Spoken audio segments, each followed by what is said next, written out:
Who ready?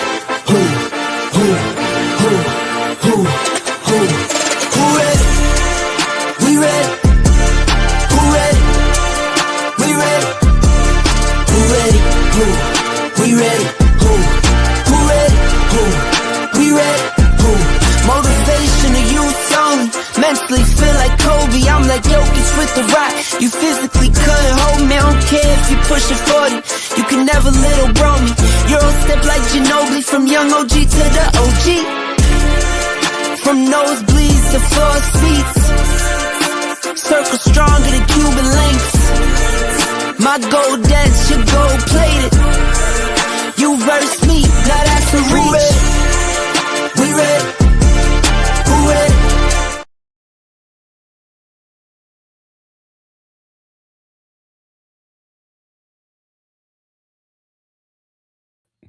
There we go. Good evening, everyone. Welcome to another edition of the One-on-One Sports Show here on the Black Man Unfiltered Network. I'm Mr. Bennett, and I might be solo tonight. I know our guy, Shawnee, he's got a work commitment. I know Dante's having some difficulties. Hopefully, I'm not sure if Coach will join us. So what I may do this a little bit different tonight than what I'm used to normally doing. I may just kind of do like a sports wrap-up, or at least talk about some of the main subjects that I want to sort of cover tonight. And then what I may do is I may just open up the chat or open up the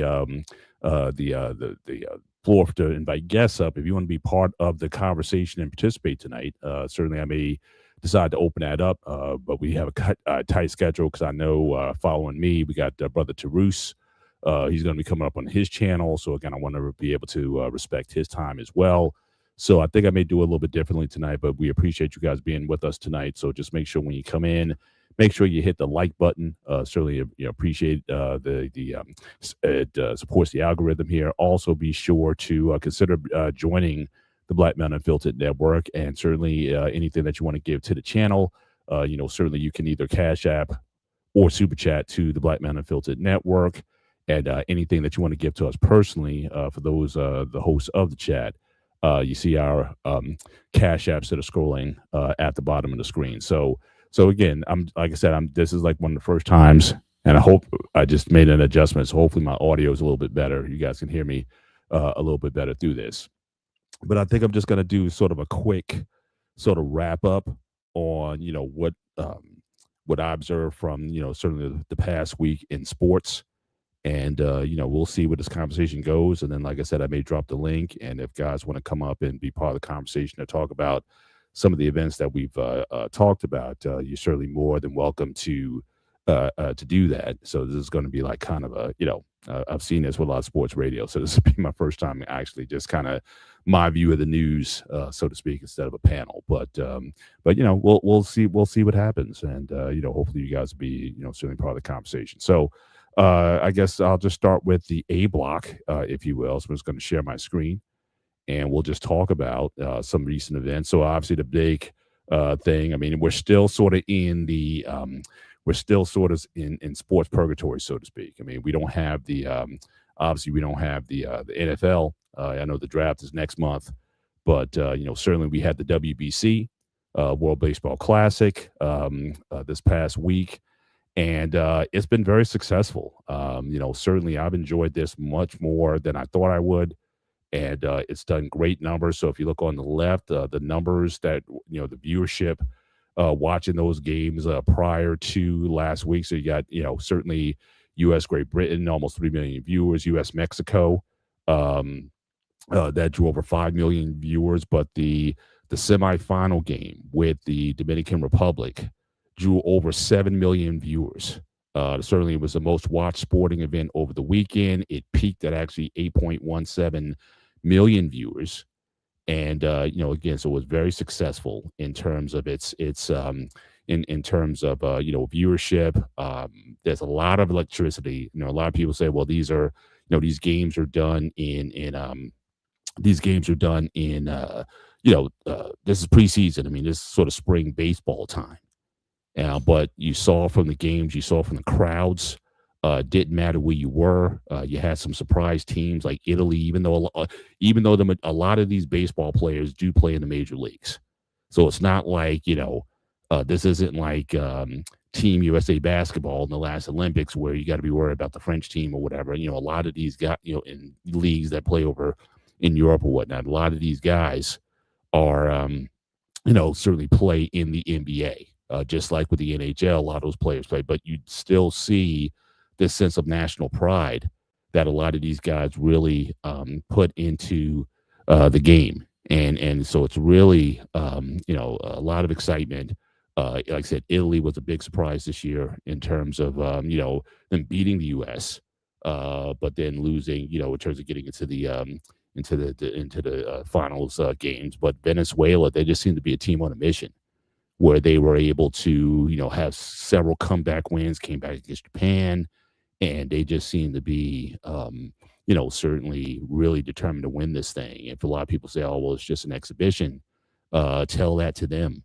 And certainly, you could say that these guys probably have a lot to play for, just given what's going on, the turmoil in their country.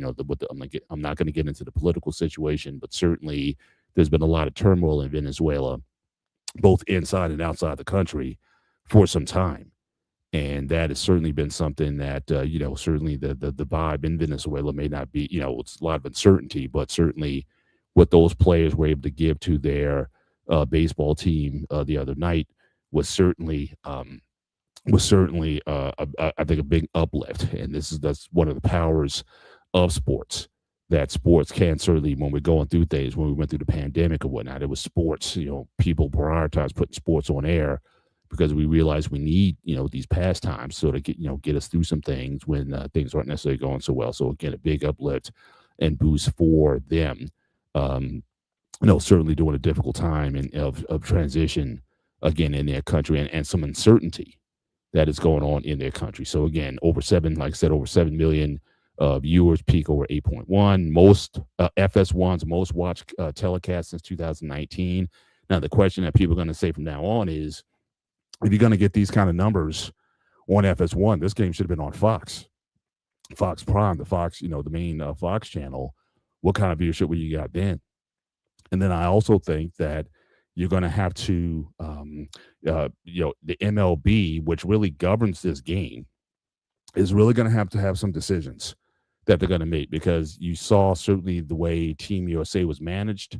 And this wasn't just Team USA, it's like every team was managed, but there were some decisions that were made because a lot of the managers had some handcuffs put on them in terms of who could play, how many innings, like for pitchers, how many innings that a pitcher could pitch. Because again, these guys, their primary job is the MLB. And so they have to get back to their respective teams. Those are the teams that are paying them. And, certainly the MLB sort of reluctantly allowed these guys to play. But having said that, the NHL has similar decisions to make. And you saw what happened with the Olympics and Team USA in Canada at the end. Certainly it's a popular venue, and people want to play in it. That's important. The players want to be a part of it. And so the NHL, they capitulated and allowed their suspend their season for a couple of weeks to allow their players to play for their respective countries. And so people are saying, well, why not MLB?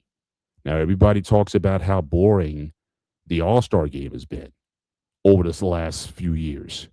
So what would happen if instead of an All-Star game, whenever you want to do the WBC in the year that it is, like moving it from the exhibition season, like I said, everyone's still trying to get in shape for the season.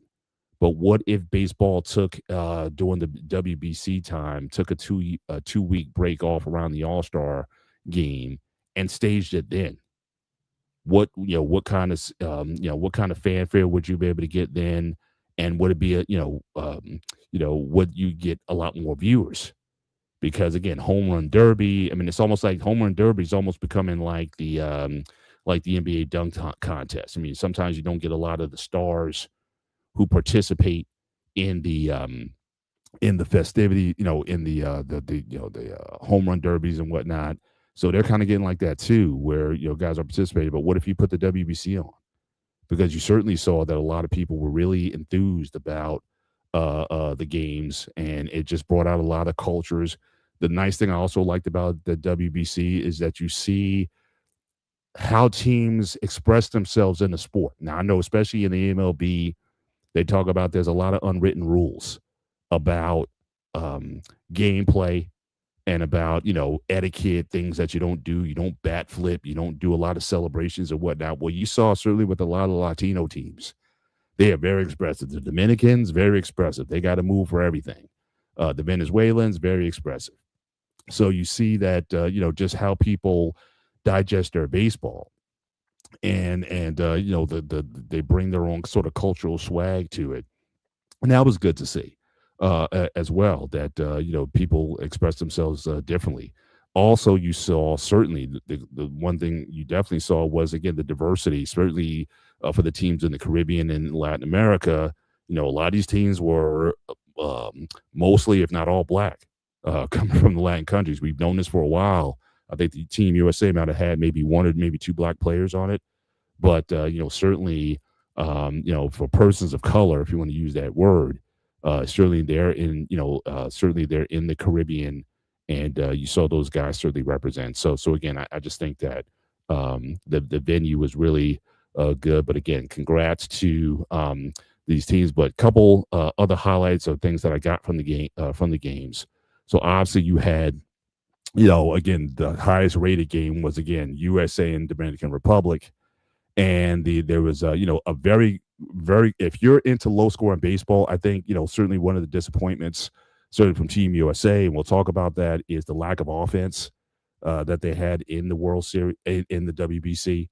And but if you're one of those classic baseball fans who likes great pitching, they say great pitching stops great hitting. And if that's what you're into, then you got it in certainly the semifinal game with U.S. and Dominican Republic. Now, the Dominican Republic, they were just crashing everybody. I think they were averaging like 10 runs a game, in the WBC. But certainly they came up across Team USA, and they had their chances. They left a lot of guys on base, and but they couldn't cash in. When you thought they would. And the game ended somewhat controversially with a called strike three by Miller to end the game. And so the first thing that people were saying was, it's like, ABS. I know the MLB is supposed to be instituting the automated ball and strike system next year, but it's like they can't get into baseball soon enough. And then you have your debates as far as, you have the classicists to say, hey, well, that's part of the game. Umpires, kind of define the strike zone, and they're the ones who are supposed to be calling balls and strikes, and that allows pitchers to be able to paint the plate, so to speak. And so you have your classicists, and then you have people who are saying that, no, we need to make sure we get the calls right. And so that was a big, just the way the game ended. Certainly for the Dominican team, that certainly left those guys certainly not happy about it. And even when they implement the ABS next year, it's only going to be for challenges. So and again, I don't know how they're going to work it out. If you win a challenge, you get another challenge. I don't know exactly what the rules are going to be. But certainly you have to, a game like the way that ended, just all the controversy in the game. I think if anything, it's going to expedite the use of it all to get into the game. And some are even opining that you just need to get rid of umps altogether. Keep umps, to guard the lines and all that kind of stuff. But do you really need umpires in the game in 2026? Should we really just go all in on this system? And apparently this thing is so accurate that it can get the call or strike, within like a quarter of an inch or something like that. So it's very accurate system. And they're saying, should we adopt this? But what say you guys? Would you be up for the ABS? And if so, how do you want to implement it? You want it in just for challenges? If you want challenges, what kind of rules would you have? Or are you for just getting rid of umpires altogether, and just just use that system for balls and strikes? So from what I understand, the way the system works, it's supposed to calculate the strike zone based on the height and size of the player. So it's not just going to be like a one size fits all. But I think a lot of people are fearing that if if this is implemented, it's going to advantage the batters because again they're going to know that the ball is going to be within a certain area of the plate, and it can lead to more offense. Now, again, depending on your flavor of baseball, do you want more offense or less? I think baseball's done a lot over the last few years to speed up the game. The 30-second pitch counter, certain replay. I think they're trying to certainly introduce that into the game. But with this system, would games be longer because there'd be a lot more offense? Again, we don't know, but certainly that was something that for a lot of people, depending on regardless what side you're on, some people saying, look, they shouldn't have been taking strikes anyway. If a ball is near the strike zone, you need to hit it. And I think for any player to depend on a walk or ball out of the strike zone, then that's on you. So but again, that a lot of that came from a lot of the Americans. So take that for what you will. But again, your thoughts on ABS? So you can drop those in chat. Are you for it? Are you against it? How you want to use it in the game, or do you think that MLB should finally just break 100 plus years of tradition and just kind of go full ABS? No more, no umpire. At least not there. You can still have a home plate umpire for guys sliding in into home base, whether you need safe or not. Certainly you need an umpire for that. But as far as ball and strikes, just let the ABS system call it. And then the other highlight, so again, congrats to Venezuela, certainly win the game. And again, this was a tough. The emotions were high on both sides here. I think the Team USA took it hard, and obviously again you saw the pride that Venezuela had, and it's just ironic that just the final itself was USA and Venezuela again, given the politics and just what's been going on this past year. It's just ironic to me how it just was. These two teams were in it, and again, Venezuela had to come from behind a few times in order to get into the final. So it was almost like it felt like destiny that they were able to pull this off. But like I said, it does speak to the other part of this was again, people were talking about some of the managerial decisions made by the American manager, DeRozan. One of the things was when Harper, I guess, hit the home run, the 2-run home run that tied in the eighth. He had Miller, the Padres, to come in, and obviously he was the one who got the last out against the Dominican Republic, but he went with another pitcher. And in the press conference afterwards, he was saying, "Well, the reason why he did that is because he made a promise to the Padres, saying, look, I'm only gonna bring in Miller if it's a safe situation, not if it's a tied situation." And so, that was a stipulation that I guess the Padres had on Miller, and a lot of the decisions that were made were based on what the MLB teams allowed their players to play. And just given the veracity of the game, given the excitement in the game, and obviously the importance of the game, certainly to certain people, that should these managers be allowed to manage the game the way they want to manage the game. You had a catcher, who hits like 60 home runs. Raleigh hit 60 home runs last year, and he barely played in this WBC. And he certainly didn't play in this game. He didn't even come up to pinch hit. Again, saving players. But if it's that important to you to win the game, then do you leave it on the line? I mean, just like with the hockey players in the Olympics. I mean, you had guys getting mouths bloodied and all that. So should you just let these guys just manage the game? And if a guy's going to blow out an arm or whatever, is it really going to matter if he comes in a safe situation or in a tied situation? Is it really going to matter? Especially if you only keep it to an inning or so. So again, I think that's something that MLB is going to have to examine. So to say, hey, do we really want these teams to, do we really want to grow this event? Because again, it was a very successful event by all accounts. So do you really want to make it, bigger? And then you also have the situation with in 2028, I believe they're trying to bring baseball back to the Olympics. So if they bring it back again, what is MLB going to do in that time? Are they going to allow players to take off that 2 week time period and participate in the Olympic Games? But you can clearly see that this is a very popular attraction, if you want to call it that, if not attraction or like I said, the Olympic events. So again, I think that if you truly want to grow the brand globally and get people really interested in baseball, then MLB is going to have to, make some decisions. And I think that, but I think from what I saw, I think there was a lot of passion on that, much more passion than I've seen in any all-star game that I've seen in years. And you saw even with the NBA, they tried to do a similar kind of format, USA versus the world kind of format. And apparently you saw players really putting in and playing harder than what they would. And so there's that question, do we really want to have this international format like the Olympics? Like I said, there's Olympic sports that I get into that I would never watch otherwise. Curling, you couldn't pay me to watch curling. But for some reason, because it's the Olympics, I get into it. Ice dancing, I could care less about ice dancing.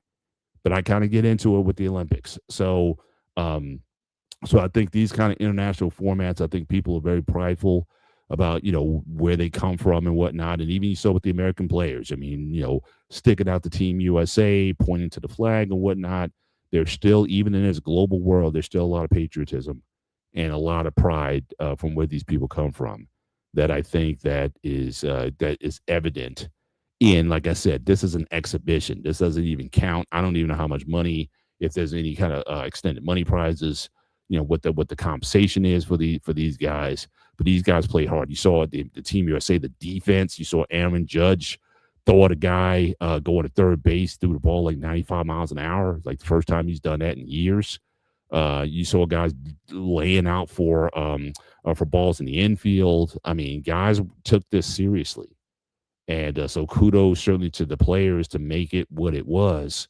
And then you just saw, again, the atmosphere in the game was such that it made it very exciting to watch. So those are my comments on that. But speaking just on the dovetails of that, you did have Aaron Judge, who in the game, he's the captain of the team. But you saw in the final game, 0 for 4 with 3 strikeouts. And he really didn't have a lot of action in the prior game with Dominican Republic. And so even though, he started off pretty hot, he's got a couple home runs, certainly early on, 523 on base OPS in defeat. But is this a pattern with Aaron Judge? Now, again, I think no doubt he's probably going to be a first ballot Hall of Famer, even if he never wins a World Series with the Yankees. He's good for 50 home runs a year, MVP in the MVP conversation every year. And outside, if he wasn't injured, we might be talking about him nearing some of these all-time home run records, like, with the 700 club with Barry Bonds and Ruth and Aaron, Hank Aaron, and those kind of guys. I mean, I think the injuries that he had in the last few years may limit it from that. But again, he's like a guaranteed 50 home run a year hitter. And he really puts out in the regular season. But in the postseason, we've seen him struggle. And certainly in games of a critical nature, we've seen him struggle. So we saw him struggle last night.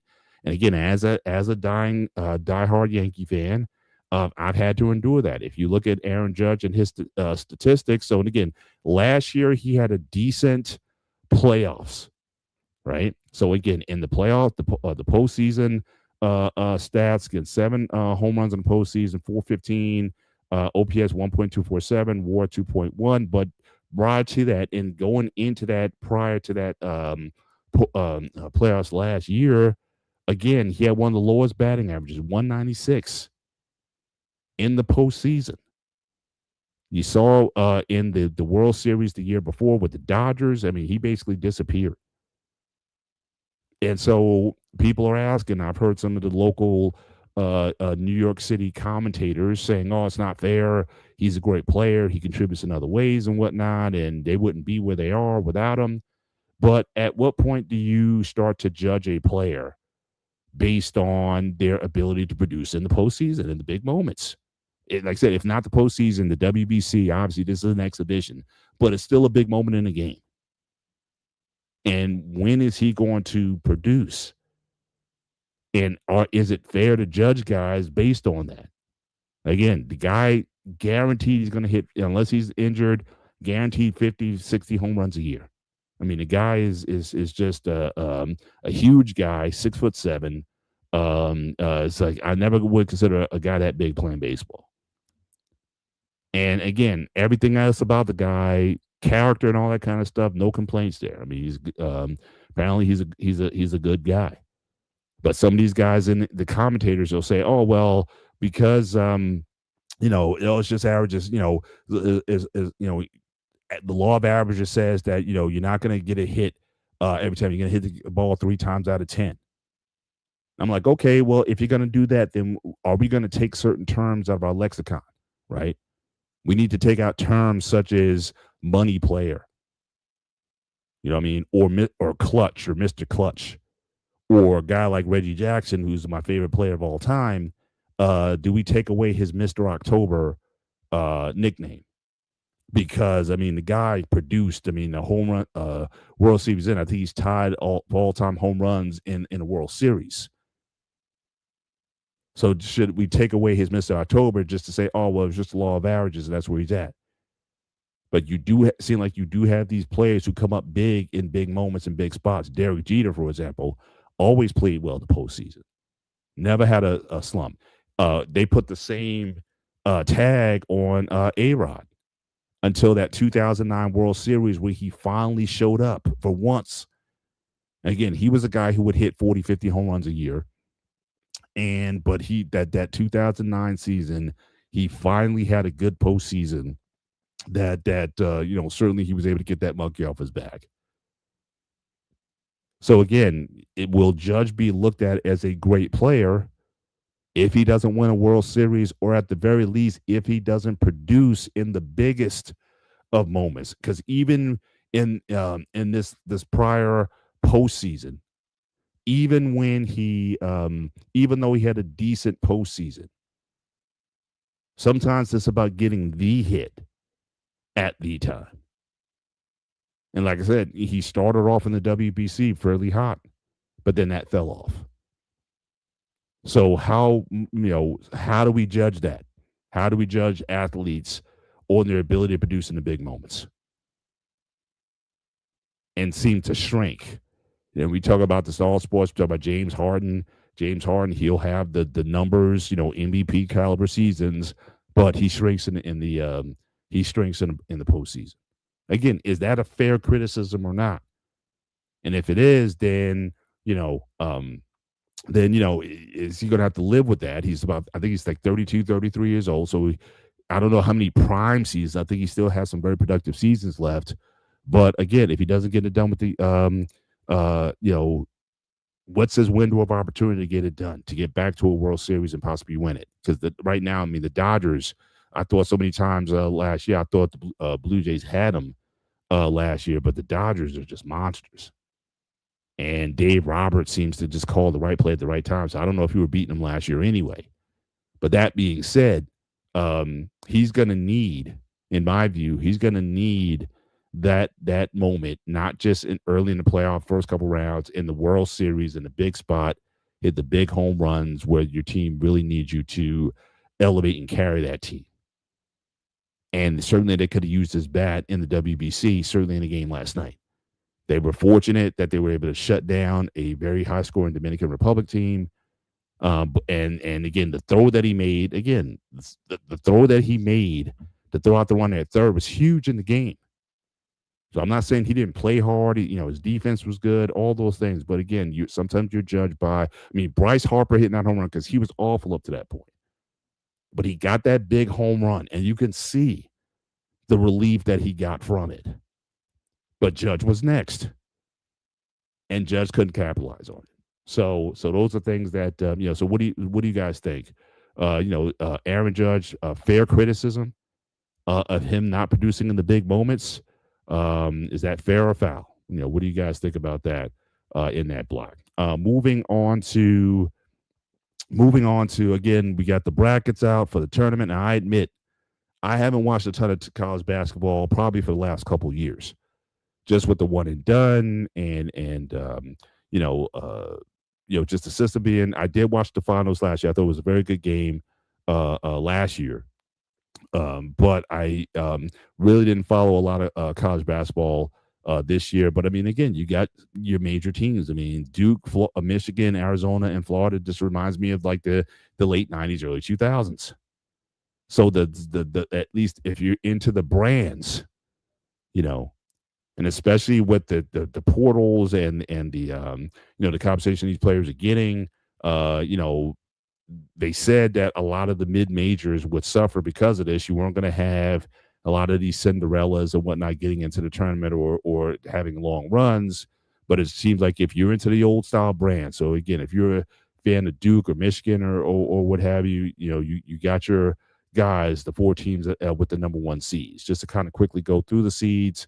Again, I won't spend too much time on this because one, I don't have the guys to talk about it, and like I said, I admit I haven't followed a lot of the action this year. But you see here, certainly Duke is in the East region, Arizona is in the Western region. So those two guys will square off, I guess, at some point. Certainly in the division. I think the playing games happen tomorrow, if I'm not mistaken. That those games take place. You have your South region. Florida's in the South region, and Michigan is in the Midwest. So again, those guys are gonna, get started with there. So again, I may, certainly make it a point to try to watch a little bit more this year and see where these, teams can, see where these teams can go. As far as the last four that got in, so again, there's always the guys who don't get in and those who kind of squeeze in. So again, the last four in: NC State, Texas, SMU, and Miami, who was undefeated actually going into their tournament. Because I was actually going to talk about them last week, but we ran out of time. That they were again 30-0, but even then, people weren't treating them seriously. You see, they're still ranked 64th. Um, and I was just thinking, is it one of those teams like Larry Bird's team was like undefeated back in '79, and they went on the run, but they got to the finals. Was Miami of Ohio one of those teams that can make like a Cinderella run?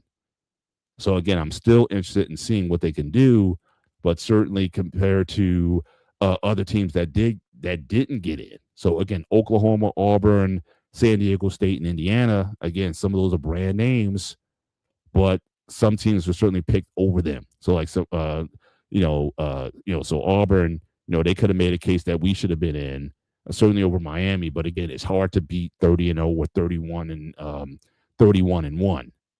And so, so they got the nod, but I'll be curious if they did go in 32-0. I would have been very even more interested to see if they could make some sort of Cinderella run. Really would have been interested in that.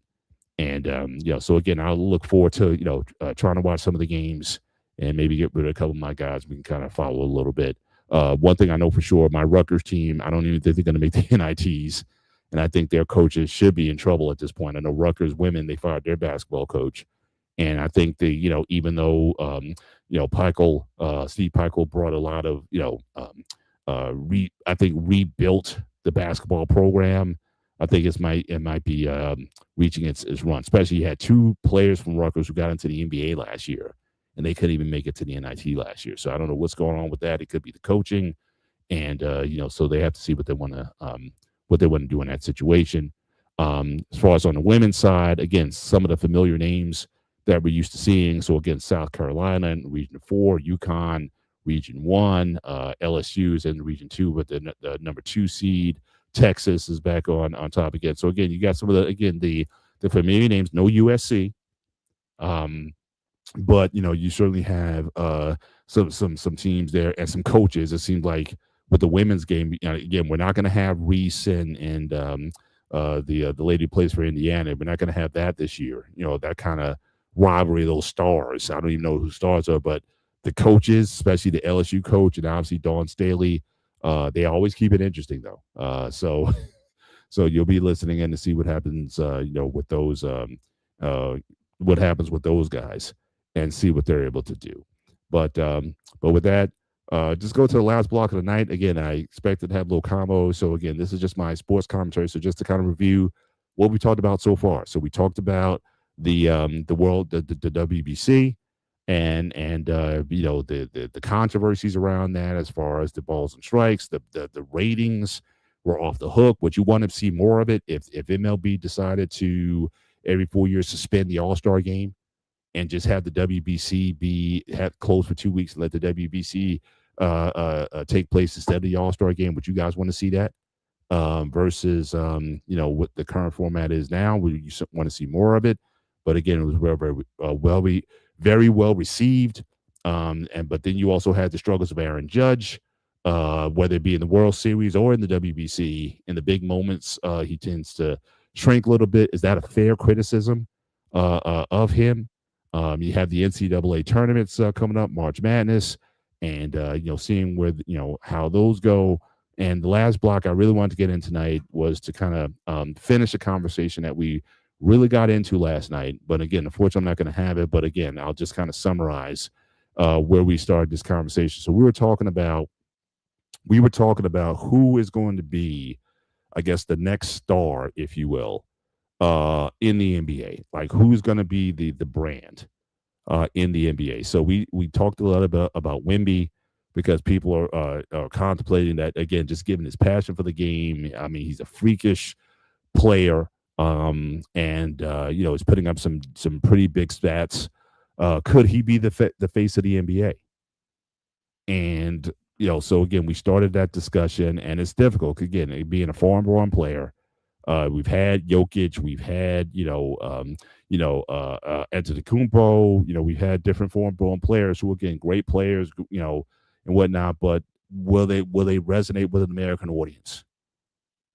And the questions were, could Wemby be that guy who could be the face of the NBA? I mean, clearly San Antonio in general seems like they're a very strong team, and they can present some problems for anybody, for OKC or anybody in the in the NBA. They're going to be a problem, as I think Tommy B was talking about last week. So if he wins a championship, could he be the face? And really, the way I define face was more so about, it's not just the basketball, but it's also the marketing. Is our major brands, consumer brands, going to get behind it? Is McDonald's going to get behind them? Is Nike going to get behind them? Is Coca-Cola going to get behind them? Because if you look at like Michael Jordan or LeBron or Kobe, you had major brands who got behind those guys. Kobe was on his way to being a really huge superstar if it wasn't for his incident in Colorado. And because of that ended kind of like a lot of his endorsement deals and that sort of thing. But he was still a beloved player, certainly with the Lakers. And he was still certainly, in the context of the NBA, a major star. But as far as the Madison Avenue lane, that closed up.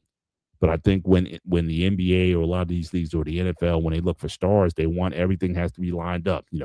They prefer that you're either married or with a significant other.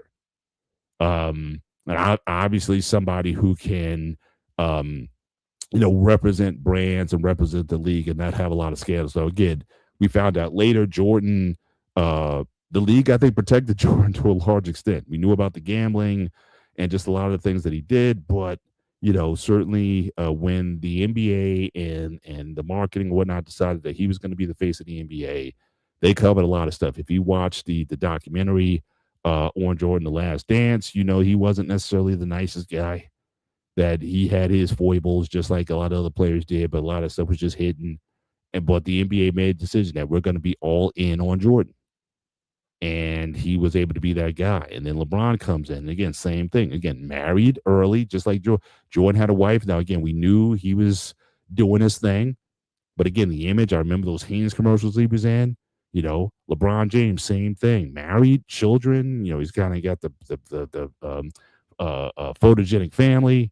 In a bunch of commercials, and now he's branching into movies. He's opening a school. Just all these different types of avenues. Is Wemby going to be able to do that?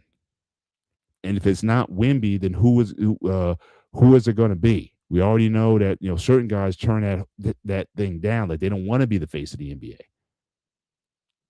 and have that kind of pressure sort of following and surrounding them all the time. But what do you guys think? Who could be the face of the NBA? If it's not Wemby, who would you? If it's not Gilchrist Alexander, SGA, who do you think could do that? Again, a Canadian-born player, but certainly doesn't seem to have any, doesn't have like an accent or something like that. He, comes off as, American or American enough.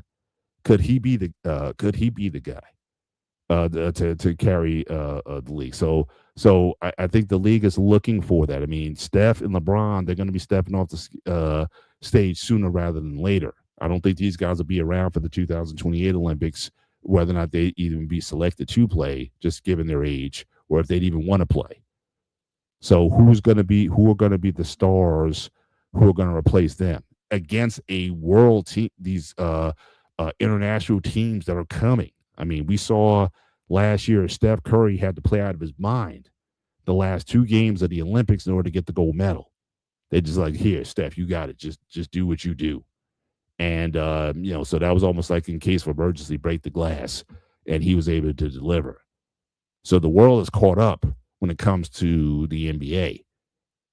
What type of team that the USA is going to be able to field in that time is another question. But again, LeBron, Steph, they've been the brands. And it's weird because they've done it in different ways. I mean, when Steph became Steph, because he was in the league for a couple years, but he was always injured. He always had ankle issues and whatnot. But when Steph became Steph, every little kid who was under 6 feet started wearing Steph Curry jerseys, because they think, look, I can't dunk it. I don't have the crazy genetics like LeBron, who can dunk it from 15 feet, but I can shoot. And so you had all these little boys thinking that, hey, I can be in the league if I could just shoot the basketball. So I just saw all these kids wearing Steph Curry jerseys. So again, he did it a different way than LeBron did. LeBron with the nickname, the chosen one, coming out and whatnot. Steph was a decent player at Davidson, but nobody expected him to be what he ultimately turned into. And if you guys are hearing stuff in the background, my dog is chewing up something. I don't know what it is. I got to get to him in a minute.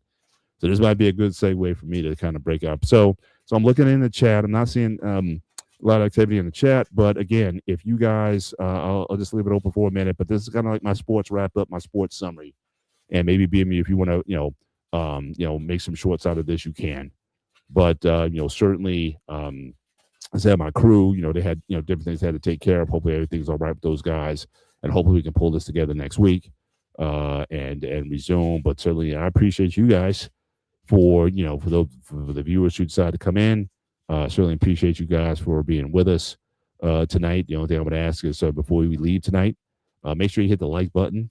Certainly anyone out really supports the algorithm. Again, if you want to consider a Cash App or Super Chat to the BMU network, you can certainly do that. We certainly would appreciate that. And then we'd also say that certainly stay tuned to the Black Men Unfiltered Network, because following me at 10 p.m. Eastern Standard Time, our show with Tarus, I guess the liberal or progressive voice within the BMU network. I always thought I was sort of like the balance kind of guy who leaned left, so to speak. But Tarus, he's a different voice. So you got our guy Arpain, and then you got Tarus. So that's the great thing about the BMU network.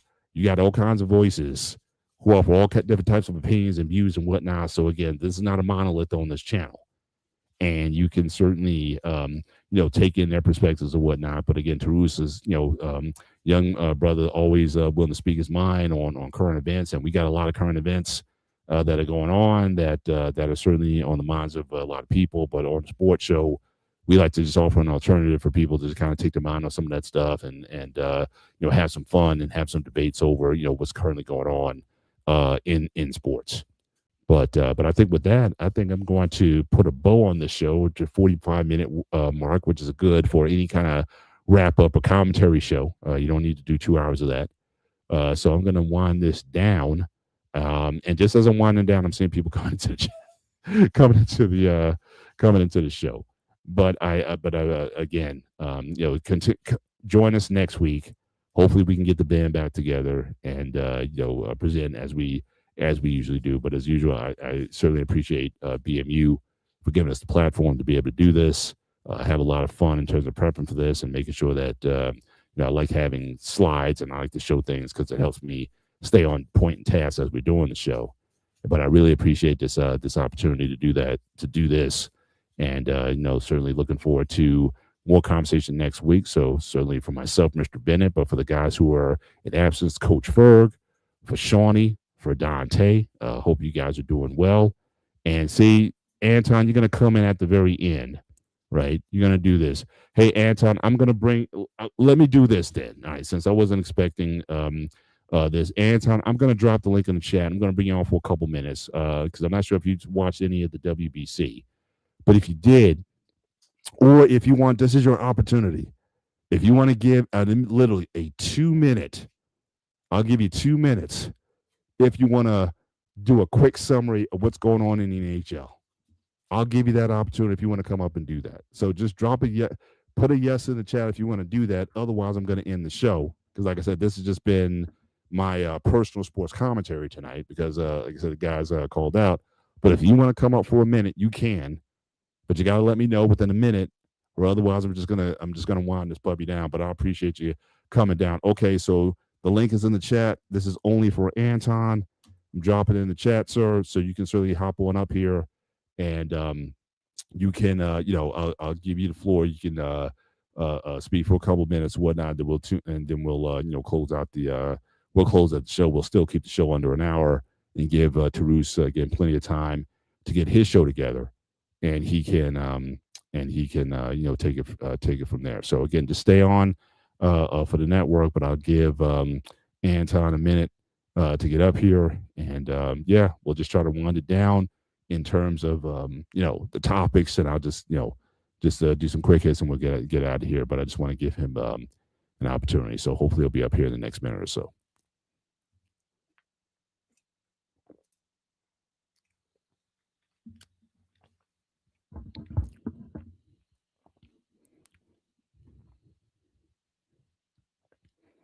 So I need some Jeopardy music at this time. if I had some, I would play it. Just wait for him. But Anton, come on, sir, hurry up so I can we can wind this thing down and get on out of here. So hopefully he'll be up here in a minute.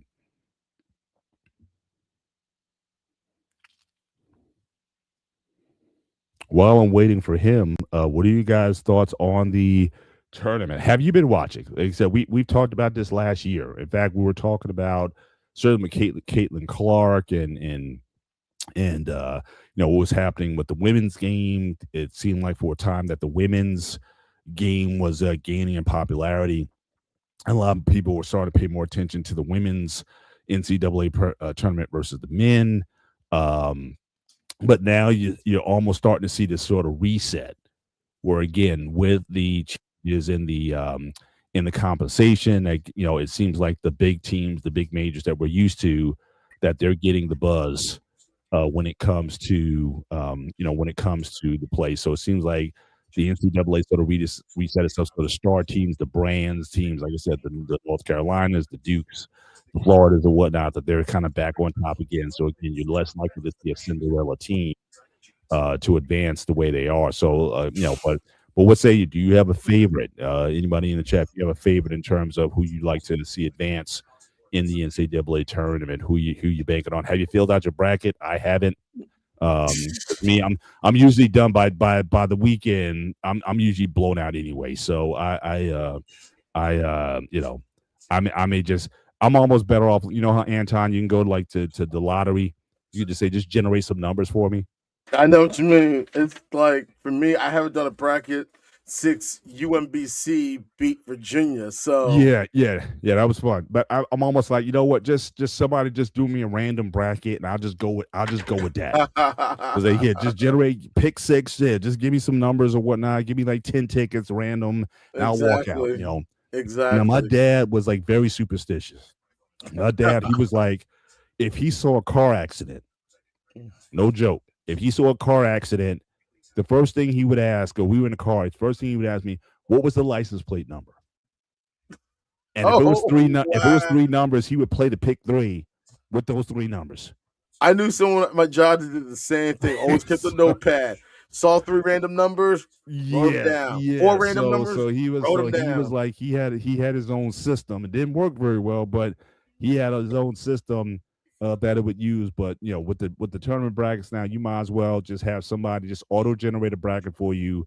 And some people do two or three of them, and just just go with those and see who see who comes on top. But real quick, so again, I was going to wind down the show just before I got on. So tonight's show is mostly just a commentary type of show, just Okay. kind of my thoughts on different events that took place. So I'll just do a quick recap, and then I'll give you an opportunity if you want to talk on any one of those topics. And then, like I said, I'll give you 2 minutes All right. if you want to give me an NHL update. I'll give you 2 minutes to do that. But we talked about the WBC. I don't know how many games you were able to watch, if you I watched it watched a all. few of the games and the highlights But and yeah, everything so else. But again, shout out to Venezuela for winning it. yes, exactly. So you had that angle. You had the ratings. I mean, the Dominican Republic game, I think they peaked at 8 million viewers. Not But then surprised. you had the controversy at the end of the game with the call strike three at the end of the game, That's the where ABS everybody system started that saying we need it the was. ABS like This is yesterday. But this is Uh, the ABS system that made that call. That was the thing. If you look at the pitch, it definitely would have. From eyesight, it was a ball, right. but the system called it a strike. And this is the first year of this system. Major League Baseball has been talking about this for the last few years to try to Mm, get counts as accurate as possible when it comes to balls and strikes, because some umpires have a very wide exactly. strike Yeah. zone. Some have a very high strike zone or low or narrow. So pitchers had to adjust. Right. So now this was a system that they're starting out this year in spring training, and they also brought it out for the World Baseball Classic. As Right. far as I know, they haven't mentioned anything if this is going to be used in the Olympics, because the Olympics in the next 2.5 years are going to be here in the States. Yeah. Baseball and softball are coming back to the Olympics. Right. Right. Right. So as far as I know, they haven't mentioned if they're going to use this, ABS system in the Olympics. Yeah, yeah. I think certainly people were calling for it. Even it's interesting you saying that the ABS they called it a strike, but I know a lot of people were saying we need it now, like to expedite its use in regular games. And then how do you use it? Like if you want to just go all in and say, look, you know what, no more balls and strikes, let's just let the ABS do everything, or just use it on challenges. I say How would just you use want it it? all on challenges, because you still need umpires, and you still need that one umpire who happens to be the crew chief at times behind the plate calling it. Yeah, yeah. So that's going to be something that's going to be talked about, and then the other aspect of the WBC I talked about was the managerial calls. Like the U.S. team was loaded. You had the guy Raleigh. Right. Guy hit 60 home runs this year. Didn't really get a chance to play. You had it when Harper hit the home run. You had Miller as reliever to come into the game to kind of do a bunch of. But again, when you listen to DeRozan after the game, he was saying, "Well, look, I promised basically the Padres said, look, I'm not going to overuse him. I'm only going to And bring him in that's a the safe problem. situation." And that's the And so problem it's like because these guys are kind of handcuffed in terms of look, and I'm trying to win, but you're saying you're giving me pitch counts and limits, and I can only play a player so much or whatever. And again, I'm sure every manager for every team in the WBC had a similar limitation, but it's like, but just given the popularity of the game, and it's interesting because I also talked about the NHL. The NHL went all in on the Olympics, even though they didn't necessarily want to. But you saw the ratings, you saw the excitement of it or whatnot. And I think that baseball, I think they really have something that can grow even larger because this game it got 8 million viewers and it wasn't even on the main Fox channel. It was on FS1. And so if they really decide to go all in, would they be better off just saying something like, okay, like like with the ML, with the NHL, give a 2-week break. And if you really want to capitalize on the situation, instead of having it as an exhibition, how about every 4 years instead of an All-Star game, That would you have work. the WBC over a 2-week period? That would work. And honestly, I think a lot of players would be for it. A short tournament for national pride. You got the United States, you have Canada, you got Dominican Republic, Cuba, Venezuela, so on and so forth. It could work.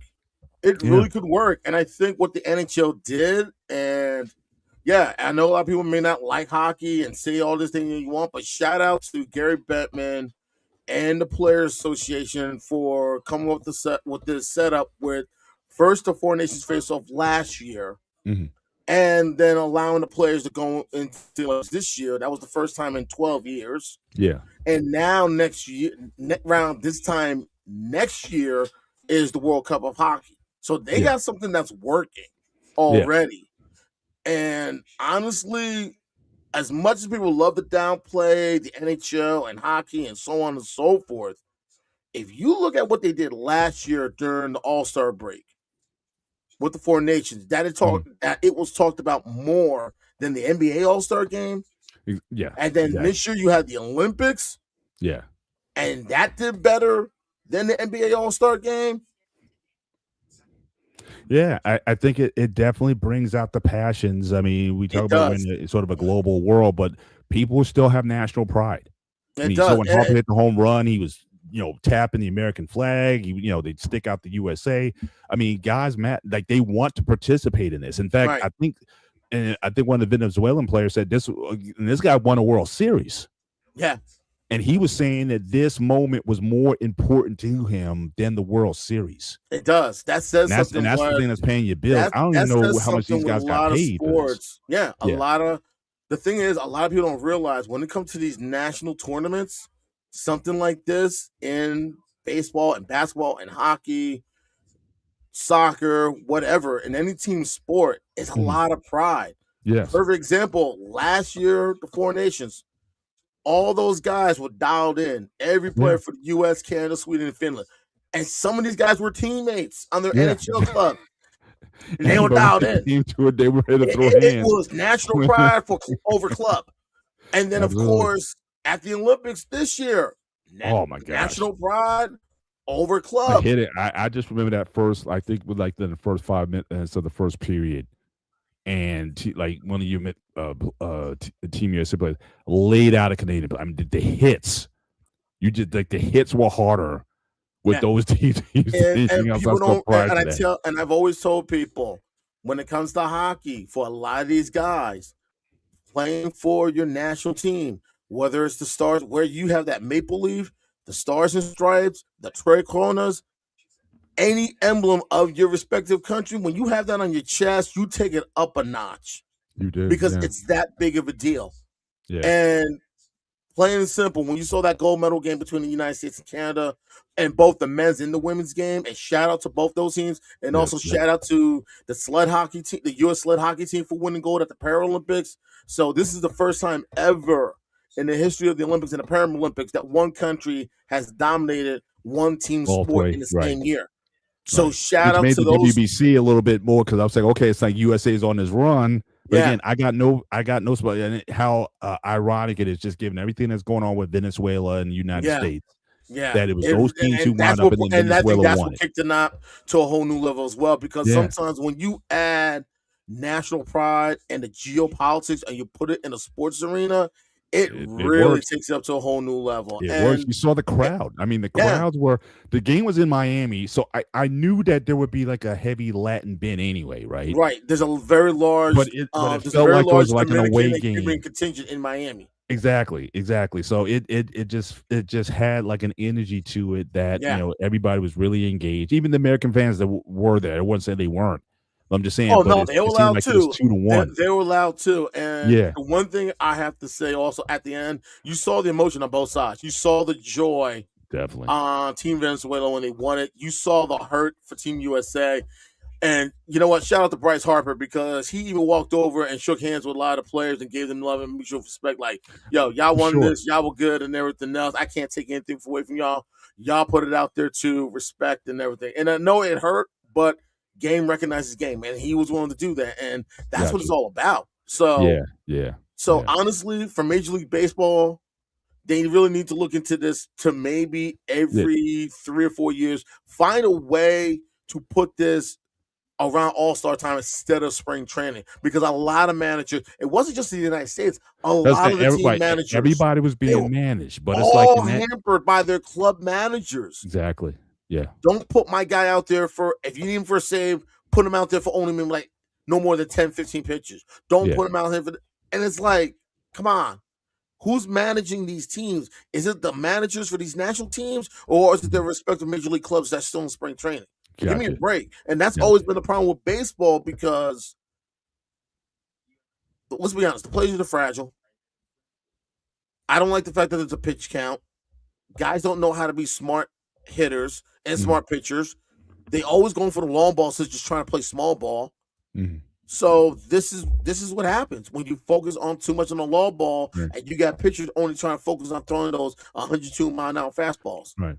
But but having said that, that's what this game was. It was small ball. You saw great defense. Right. You saw great pitching. Right. And they were throwing. Miller was throwing average like 102. I mean, on the meter. And I remember watching the highlights when the U.S. played Dominican Republic, when Aaron Judge took out Fernando Tatis at third, when he was running for third base. 97 miles an hour. They said he hadn't thrown it hard. Every player, every Dominican hitter were like, do not go past second base. Yeah. Do not test them. After he made the put out at third. Exactly. And you saw the look on Tatis, and he was like, damn, he got me.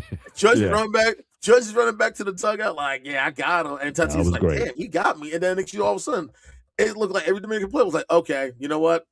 Every hit is going to be no more than a double. We're not going to make it a triple. Do not stretch it into a triple, because Judge will get you. And that's the fun aspect. It's the game of anticipation. It's the game within the game between the hitter, the runners, and the position players in the pitcher. Gotcha. That's what makes it exciting. And hopefully, if Major League Baseball gets it right, every couple of years, we'll place the All-Star game with this. Absolutely. And I think honestly, the NHL gave everyone an idea. As much as people love to slack on the NHL and think they don't get it right, and here's the funny thing people forget. Who was the person that recommended the NHL to bring on Gary Bettman as their first ever commissioner? I'm not sure. David Stern. Oh, okay. The NBA commissioner. Rutgers guys too, remember? And awesome. He was the one that's told the NHL, this guy will help grow your sport in ways you never thought possible. And no one believed him. And I know there are a lot of purists that still don't like Bettman. They got their reasons, so be it. But he helped grow the game in ways no one thought was possible with the expansion. And not only that, with the World Cup of Hockey and how that worked, first in 96, and then in 2004, and then in 2016, and now they're bringing it back for 2028. The Four Nations face-off, I was a little skeptical. I thought it was a money grab, and I'm glad I was wrong. Yeah. And now having this new system where next year they're going to have an All-Star game. But then in 2028, it's going to be the World Cup of Hockey. Right around All-Star time. So now the NHL got a formula that's going to work. We're going to have an All-Star game still. We're still going to do the traditional thing. But every now and then, we're going to have the World Cup, and we're going to have the Four Nations face-off. Definitely. Wanted to skip along. I just want to, kind of get some quick highlights, give you the floor for a minute, then get Alex. I do want to respect the time because Terusa's coming up. All right, speaking of again, Team USA, Aaron Judge. Again, now we're in New York, New Jersey. Mm-hmm. We've seen Judge. He's the first ballot Hall of Famer. If he didn't have those injuries, we may talk about him in the all-time, he'd be in the 700 category across home runs and challenging Bonds, whoever you want to say. If it's Bonds or Aaron or whoever you want to say the home run king is, he'd be in that conversation. As much as a lot of these purists have to accept it, it's Barry Lamar Bonds. And that's no disrespect to Henry Aaron. I got you. But I just thought with the, certainly with the way baseball's framing it, with with the steroid era and whatnot, and certainly him not being in the Hall of Fame, Right. or if he'll ever get in. That's honestly the thing with that, people forget he grew up in the game. He doesn't like the press because his godfather was one of the greatest players to ever play the game, and he took it personal and how they talked about him, especially in his last years when he played with the Mets. He took it very personal. I get all that, but I'm saying just back to Judge. You got a big spot. 0 for 4, 3 strikeouts. He's one of those guys who's like in the postseason. Now, last year he had a decent postseason, but prior to that, his batting average in the postseason was 196. Yeah, it's bad. He did have a decent playoffs up until that time. But again, we define sometimes those great players by great moments. It's not just your overall stats. Right. So just like A-Rod had that label on him for a while, couldn't win the big in 2009 against Philly. He had, or that whole playoff run, he had a great playoff run, including the World Series. Best, I think that was the best run he's ever had as a player. And he didn't get there. He wasn't there before, and he didn't do it afterwards. But he had his moment. He took advantage of it. A-Rod, Alex Rodriguez, this guy loves everything about the game of baseball. Everything, all the little things, not just the big things. Yeah. And he waited a long time for that moment. And when he got that moment with the Yankees, he took advantage of it and he got that ring. Exactly. So honestly, Aaron, so Judge, we got to say, I mean, so it's, and again, this is an exhibition. Yeah. So you don't have but you could still feel the pressure. So is he one of those guys who simply just wilts under the pressure in the big moment? He had an awful World Series the year before. Yeah, I remember. So is that still stinks because it was the Dodgers. Is he going to wear that label? And is it just like, again, until you get it off, is it wearing? And he's not getting any younger. No, he's not. And but so he needs some help. He needs some bats to help. He can't do it by himself. But he doesn't do it at all. No, look, if you lose and you go, you bat 450 and you do your thing, no one's gonna knock you for that. But again, he just disappears. Yeah. And I think what it is, he has to win that one World Series. I think once he brings the title back to the Bronx, that's when the pressure is going to be off. But I think he could have been off this game. Because I think he drove a ball. Was it this game at the Dominican ball? He drove a ball to dead center, and a guy made a great catch. That was the Dominican Republic game. I think it was the DR game. The DR. So again, it's like he's close. Like if he would have won the game or certainly led to their winning last night, right? I think that would have been a release. So I'm saying, so this isn't for the World Series, which is again that's your paycheck, right? This is an exhibition game or an exhibition tournament, and you're still stinking up the joint. Yeah. Honestly, I think one of the things, he doesn't have that Steinbrenner pressure on him. And that's what it is. I think for a lot of other players that played for the Yankees, they all had one person they had to deal with. George M. Steinbrenner. True, but that didn't work for everybody, though. It didn't work for Dave Winfield. It did. And Dave Rigetti and all those other guys. Yeah, because remember when they brought in Dave Winfield came to the Yankees in '81, you had Reggie and Dave Winfield. Yeah. That was that was supposed to be like Murderer's Row. And he struggled in the playoff. He struggled he was absent. The World Series. He was gone. He did nothing. You know what it is? You know what it is? And the one thing Steinbrenner always said, there was one particular player I remember he always valued the most. People are surprised. And I give you a hint, it wasn't Derek Jeter. Well, you love Reggie. I mean, yeah, I know that. But I'm talking about with those teams back in the 90s into 2000. There was one player he valued the most, that he really appreciated the most. Well, look, you had a few of Jim Leyritz. Yeah, Jim Leyritz. He was on the 96 team, yeah. But it was Paul O'Neill. And the 98 team. He was on that team also. Yeah, it's Paul O'Neill. Paul O'Neill was the type of guy that he got called up and he was doing everything possible not to get sent back down. Yeah. That's the mindset and his mentality. And Yeah. that's what the kind of player he No, was. I hated O'Neal. I gotta admit, I hated it. I mean, look, everybody gets it now, but he would go into the clubhouse. He'd knock the water cooler I over. remember those highlights. I'm Yeah, like, you're a grown man. I but mean, come on.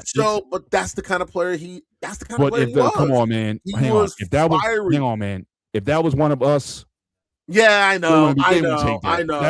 That was like he was I a get what you're spoiled. saying. He was like a brat. I get what you're saying, but here's the thing: people forgot he was part of that '90 Reds team with Chris Sabo and Barry Larkin. Yes, and then that won that World Series. True. You know, everyone was talking about this is a revival of the Big Red Machine. And then when management was looking to make a decision to trade him, I remember Lou Piniella, former Yankee, of course, called them up and say, "Hey, we got a guy here that y'all might like," and that's how Paul O'Neill ended up in the Bronx. Yeah. No, a very good player, very consistent player, very passionate player, obviously. But I mean, come on, man. It's like every out. I know. It was like death. But who also played like that? Pete Rose played like that. Pete Rose is that type of player. I know. Yeah, Pete Rose, Lou Piniella definitely was like that. Lou was just a psycho. Carlton Fisk with the Red Sox, and I gotta tip my hat off to him. Now, you had some Albert Bell to some extent. Oh, and Eddie Murray was also like that. Oh, from definitely. The Orioles. Yeah, he was crazy too. Especially with the Orioles, and I think that's what helped him get into Cooperstown because he got the 2 magic numbers he needed. He got 500 homers. Yep, right? And the 3,000 hits. Yep, absolutely. And once he got those 2, you knew he was going to Cooperstown. Gotcha. You just knew a guy like him, as reliable, as durable as him, and a lot of other players that came along too that was that durable and reliable, and you never thought about him doing anything wrong. You had to put him in. You had to. So for Aaron Judge, he's got to win the World Series. I'm sorry, and I know people may think that's ridiculous, but here's the thing: people have to understand: when you wear those pinstripes and you wear that interlocking NY, and you're playing in the Bronx, and you look at some of the greats that ever wear that same uniform, that is the standard. Yeah, plain and simple. That is the standard. Yeah. And when you've seen everyone from Babe Ruth to Derek Jeter accomplish the core 4, right? The core 4. Yeah. That core 4. You had Murderers Row 27. Yeah. The say hey guys, I think it was 61. Right. And then of course you had 77 Reggie's team, Reggie and Munson, 77, 78. And then of course that 98 team. That 98 team was No, they became the new standard bearer. Yeah. Getting the most wins and winning the title. They became that new standard bearer. And it seems like ever since wins that year. Ever since that 98 team, it's been hard for a lot of teams that got to get both the most wins and win the World Series. But I don't think that matters. I mean, it's almost like the NBA with load management. You just want to get into the dance and then kind of play later on. I don't go on for those, because it's a long season. I was a bit surprised that they stretched that far. Just win. I think is what most people care about. The problem with the NBA, in my opinion, they got too many young players. The one and done system, I'm not a fan of it. I'm not. I think they need to get rid of it, and maybe take a page out of Major League Baseball. You got to do at least 3 years because that gives these players a place to learn to get better. Because the minute you get into the NBA, they expect you to know how to ball. You don't have that learning curve. You don't have that period to grow and get better. Yeah. Once you get into the NBA, after you play that one semester, wherever you went to college at, they expect you to know how to ball. It's kind of funny though, because it got to a point in the NBA where if you played more than 3 years in college, you weren't very good. You know what I'm saying? But you know what? Like all those guys coming out like in the 70s and 80s, you played your 4 years or whatever, and you went to the team or whatever. You had your maturity coming in. Then it got to a point where they were taking guys like after 1 or 2 years. And if you play guys out of high school, like if you play all 4 years in college, you probably weren't very good. Like Buddy Hield, who I think he plays in Sacramento now. Yeah, it's like he's like okay. Like he was a great college. You get that label. You're a great college player, but if you were a true NBA dog, they would have got you after the second year. But then they're gonna look at Jalen Brunson. He played what? I think he did 4 years at Villanova. Yeah. and got 2 But I titles don't. But yeah. and a But degree. he's kind of like one of those guys you weren't expecting him coming out. I mean, the team was good, but you didn't think he'd be what he became. You know what I mean? Some Right. guys just, we didn't even see Jordan playing the way Jordan was going to play when he came out, right? The thing He was was not. No, he was at North Carolina because you had Worthy. That team was loaded. He had Worthy on that team. Yeah, Worthy, Cam Brad Perkins, Doherty, Brad Doherty. Yeah, so he wasn't that. I mean, he was a very good player, and nobody expected Air Jordan though. You know what I mean? But I think what helped Jordan before he went to the NBA, people forget, he played in that 84 Olympics. He did, but again, a lot of guys did. And I think Wayman Tisdale, Patrick the guy Ewing, played St. Chris John's, Mullin, Chris Mullin, yeah. Chris Mullin. But again, keep that mind that draft, Sam Bowie was number 1 that year. You know what I'm saying? Yeah. You see what you see where that went. That's what I'm saying. Like nobody said, yeah, Jordan, he's good, but they weren't expecting him to like globalize the NBA. Luck of the draw sometimes. Yeah. It's the luck of the draw. And I think the reason why that's why I'm a big fan, they got to get rid of the one and done, because you want these players to be in a place where they can mature as well. And not just learn to be not just knowing a ball, but they need a space where they can learn to grow as well. Mm. Have an opportunity to make to have teachable moments, to make a stupid mistake and then learn from it and then keep going. You're not going to have that opportunity playing in the NBA. And I remember an interview, Kevin Garnett did this interview with Kevin McHale. And he said the one thing out loud that a good number of people were afraid of. And he said this: AAU system is what's killing basketball in this country. I agree with that. I agree. And he said Mac, and that's what he called Kevin McHale. He said, Mac, the AAU system is broken. And that's why ball is not what it is. And Garnett is a gatekeeper. And people can say, oh, he's gatekeep. Yeah, he has every right to gatekeep. He has not just the fact that he has an NBA title and he's in the Hall of Fame. This guy played in the league for as long as he did. He has a right to gatekeep. And he sees it from an angle that a lot of us don't see it. And when he's saying something like this, that's saying something. And now you're starting to hear other players saying the same thing. Yeah. So it's time to look at the AAU system. Maybe it's time to blow it up and build it back up. Maybe it's time to encourage kids to play more than one sport. Yeah. Save that for let's save that because again we're gonna have a couple more weeks of downtime, until the draft or whatever. Right. We'll save that in terms of the state of AAU. That'd be a great topic to kick it up with. I want to give you your 5 minutes. Okay. NHL, what's going on? What are the main stories? So again, a couple weeks since the Olympics, we're back in play. Who's looking good? Just give it your 5 minute wrap up, and we'll close the show.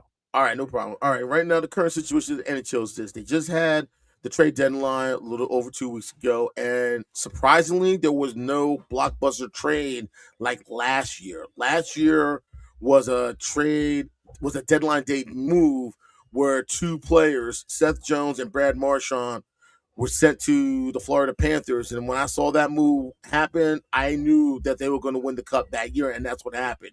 This year, there weren't a lot of moves like that. Some teams did make some significant moves. Some players going back to where they started. I know Nazem Kadri is back in Colorado. No, I think he's back in Colorado after playing in Calgary. A couple of moves were made here and there.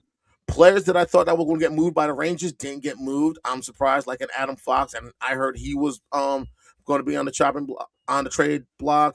Mika Zibanejad as well, especially his performance from the Olympics, so on and so forth. But the only big move that was done was before the Olympics. That was Antti Panarin getting traded from the Rangers to the Los Angeles Kings. And I think one other trade that surprised me after the Olympics was Corey Perry going back to Tampa Bay. So it's like a lot of teams that are in that run for the playoffs are loading up. Some teams that they know that they're out, they're looking to see what are their chances on winning that lottery. Yes, the NHL does have a lottery. So tanking is not going to be one of the things that you see in the NHL. The biggest news right now is Austin Matthews is out for the year with the Toronto Maple Leafs after suffering a knee injury.